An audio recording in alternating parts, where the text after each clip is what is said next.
سیدہ خدیجہ الکبریٰ رضی اللہ تعالی عنہا اور پیارے نبی کریم صلی اللہ علیہ وآلہ وسلم کا جو ازدواجی تعلق ہے، اس میں سارے معاشرے کے لیے بڑا ہی اعلیٰ نمونہ موجود ہے اور پیغام ہے کہ خواتین کو چاہیے اپنے شوہروں کی خدمت خود کیا کریں۔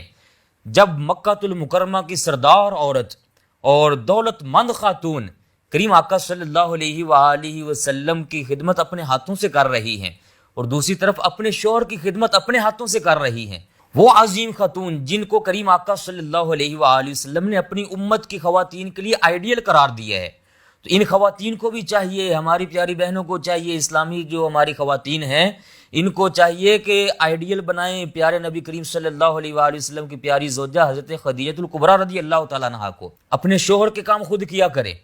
اور وہ خاتون جو پاک دامنی میں طاہرہ کے لقب سے مشہور ہیں، آج کے دور میں یہ میرا جسم میری مرضی کے نعرے لگانے والے جو عورتیں ہیں نا جی، ان کو بھی چاہیے کہ اپنا رخ اس طرف موڑ لیں تاکہ ان کی قبر اور حشر سنور جائے، معاشرہ پاک ہو جائے، ستھرائی آ جائے۔ وہ عظیم خاتون جب اچھا کام پیش کر رہی ہیں، جب اچھا کردار پیش کر رہی ہیں، تو اللہ تبارک و تعالیٰ ان کو سلام بھیجے، جبریل امین علیہ السلام ان کو سلام کرے۔ تو اگر آج کی خاتون ان کے نقش قدم پر چلے گی